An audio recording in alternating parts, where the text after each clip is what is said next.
Senador Marcos Rogério, muito obrigado. E o amor pelo Brasil.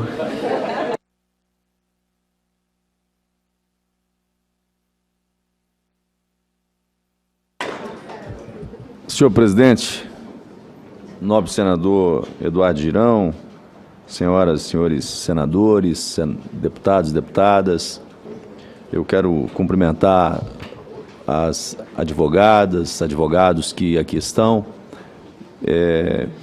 familiares também, participando dessa audiência pública que reputo da maior importância. É uma pena que a cúpula da CPMI não esteja aqui para poder acompanhar, né, essa audiência pública no dia de hoje, senador Cleitinho, que se revela da maior importância. E aí aqui já começo as minhas ponderações observando, à luz do que foi trazido aqui, especialmente pelas advogadas, né, violações de prerrogativas da própria advocacia.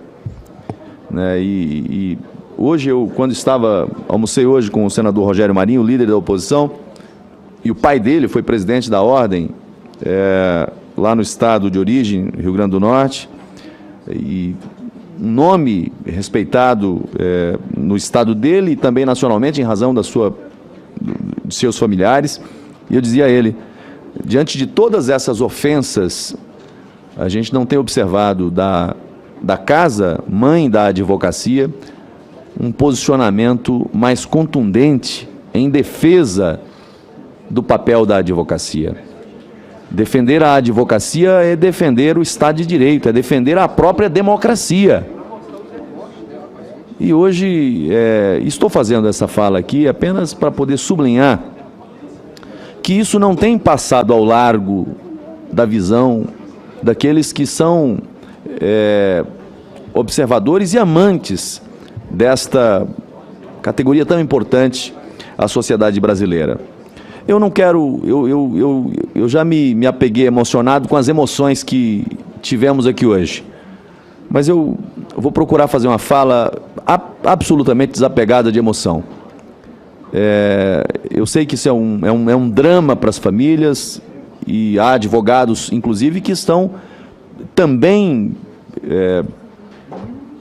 com essa mesma emoção em razão de ver perpetuar por tanto tempo injustiças. Nós vivemos um apagão de garantias no Brasil. Eu tenho denunciado isso já há algum tempo e já vinha há tempos atrás, muito antes de 8 de janeiro, muito antes dessas manifestações todas, denunciando da tribuna do Senado Federal abusos, atropelos, que, na verdade, estão se materializando de maneira mais escandalosa agora, mas, na verdade, o que nós estamos vendo hoje foi a relativização ao longo do tempo daquilo que não se podia relativizar. Permitiram, inicialmente, porque era uma coisa menor, e, de repente, hoje, diante de uma situação maior e de maior gravidade, não há institucionalmente uma postura de enfrentamento porque se flexibilizou na origem. Enquanto estava batendo, às vezes, na casa do vizinho, ninguém deu bola para o que estava acontecendo. E hoje nós estamos vivendo esse drama. E para mim aqui, e a gente tem que procurar observar tudo isso sem se afastar da empatia, mas ao mesmo tempo é preciso fazê-lo. Talvez o dano mais grave que nós estejamos presenciando agora, e falo isso com muito cuidado, não é o que está acontecendo apenas com essas pessoas que estão presas lá. Isso é um dano, isso é uma agressão, isso é uma tortura, mas é o dano ao Estado de Direito. Quem fez direito no passado, e eu não fiz há muito tempo, não faz muito tempo que fiz, depois segui o mestrado, agora estou no doutorado, talvez eu tenha que parar para esperar essa janela temporal, para lá na frente reestudar tudo que nós aprendemos ao longo do tempo, porque não serviu para nada. Porque não serviu para nada. tem alguém dizendo, a lei sou eu, a Constituição sou eu. Porque hoje eu estava refletindo e revisitando uma frase que há um tempo atrás eu citei, numa ocasião, e hoje eu fui revisitar a história por trás daquela frase, ainda há juízes em Berlim. No Brasil tem muita gente perguntando, mas não afirmando. Ainda há juízes no Brasil? É claro que nós temos, e eu não estou fazendo generalizações.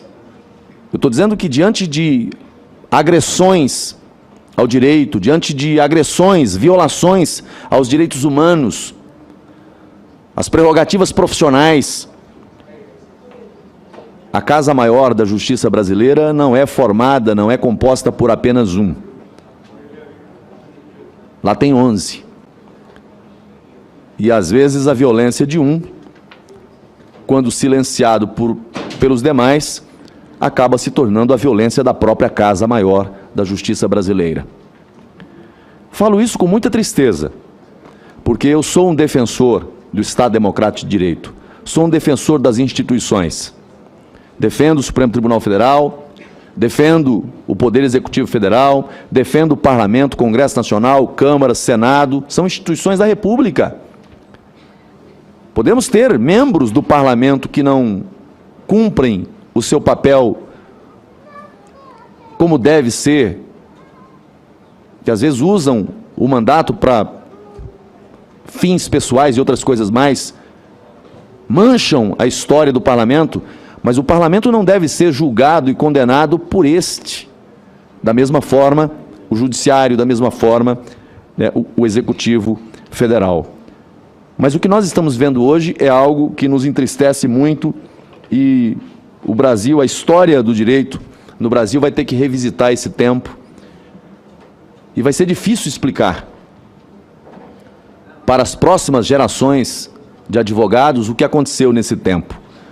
O apagão constitucional, o apagão legal, o apagão das tradições jurídicas, o apagão da segurança jurídica, o apagão do juiz natural. Aonde é que foi parar o juiz natural?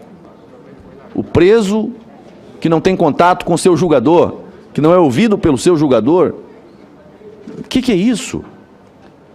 E aí vem com a narrativa, e eu estou usando o termo narrativa porque é isso que significa, e olha, não sou defensor de criminoso, eu disse isso na CPI recentemente, quem invadiu prédios, e aqui divirjo um pouquinho de um colega que falou agora há pouco, quando ele diz assim, nem todos que invadiram prédio deveriam estar presos. Não, todos que invadiram prédio cometeram crime. Agora, em que medida? Em que medida? Aonde ficou a individualização da conduta? Porque invadiram. Houve o estouro da boiada. Eu não tenho dúvida de que isso aconteceu. E as imagens do dia 8 estão a revelar. Parecia algo extremamente preparado. E muita gente foi ali no vácuo. É o famoso estouro da boiada. Agora, é preciso a individualização da conduta. Estiveram muitos dentro dessas instituições que quando a gente olha para os vídeos, a gente vê lá eles fazendo apelos para que não quebre, fazendo apelos para que não destrua. E aí vai julgar e condenar esses do mesmo jeito que estão condenando aqueles que foram criminosos contumazes? Não dá. Não dá. Isso não é Estado de Direito, isso não é garantir validade à Constituição Federal, à norma penal. Um outro aspecto, eles estão trabalhando a tese de que era um movimento golpista que começou lá atrás e esse golpe foi ensaiado, orquestrado, e o 8 de janeiro era o ápice do golpe. Golpe sem armas. Golpe com Bíblia, golpe com hino nacional, golpe com orações. Que golpe é esse? Golpe sem força? Golpe de narrativa. Esse é o golpe. Golpe de narrativa. Aí você vai para a legislação, o 359T do Código de Processo Penal, ele vai dizer, com muita clareza, que não constitui crime a manifestação crítica aos poderes constitucionais, nem a atividade jornalística ou a reivindicação de direitos e garantias constitucionais por meio de passeatas, reuniões, de greves, de aglomerações ou de qualquer outra forma de manifestação política. Vale ou não vale? Está na norma. Mas porque querem sustentar uma narrativa, fazem vista grossa ao que diz a norma. Não precisava nem de ter o 359-T do Código de Processo Penal, porque a Constituição Federal assim assegura. Agora não pode mais, ninguém pode mais questionar, olha, não, que o sistema de votação é imaculado, ele não pode sofrer críticas, nada disso. Mas que é isso?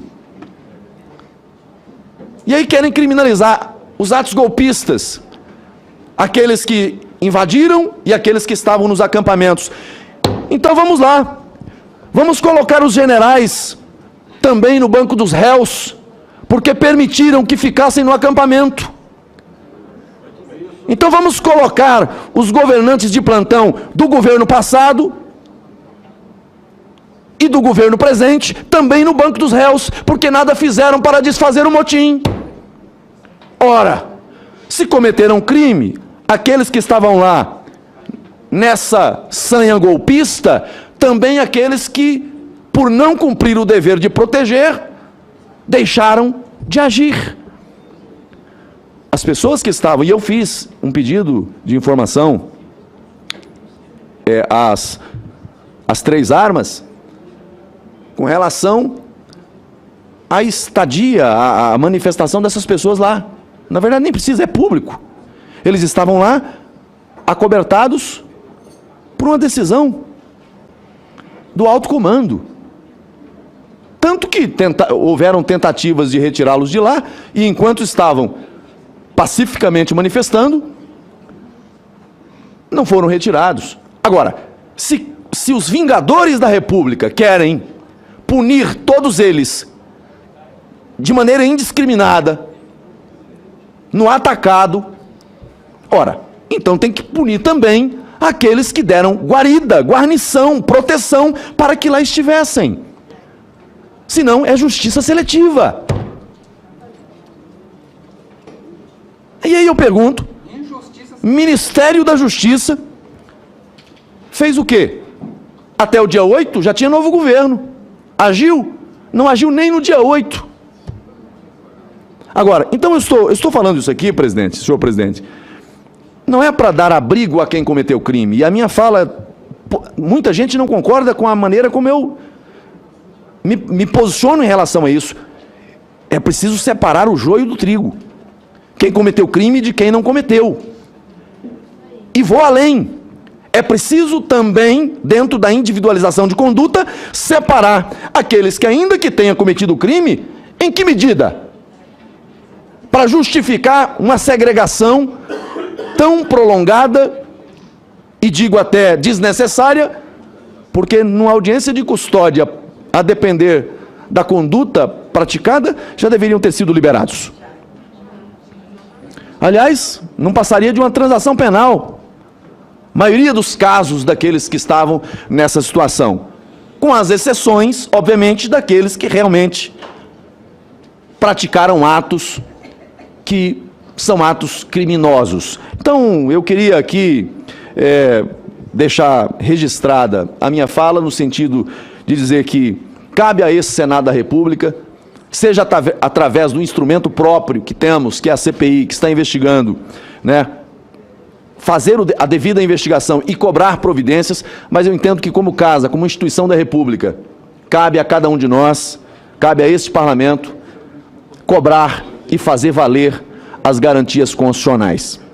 Repito, a injustiça que se comete contra muitos daqueles que estão lá, e não digo todos, porque muitos cometeram crimes graves, mas a injustiça que se comete contra eles esconde uma mancha que vai nos perseguir por muito tempo, que é a ofensa ao Estado de Direito, que é o apagão de garantias, que é a invalidade, é a invalidação da Carta da República e da nossa legislação penal. Então, Desejo sucesso aqui aos patronos, às advogadas, aos advogados, à defensoria que cumpre um papel muito bonito nesse processo todo.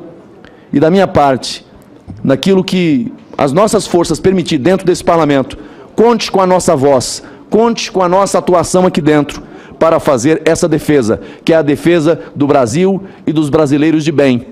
É preciso fazer justiça, mas não podemos permitir que haja um movimento de vingadores da República, que é isso que nós vemos hoje e é lamentável. Muito obrigado, senhor presidente. Gostaria de deixar claro que as opiniões e informações apresentadas aqui são de responsabilidade exclusiva de seus autores. Como criador deste conteúdo, não me responsabilizo por consequências. Pesquise e busque orientação profissional antes de decisões significativas.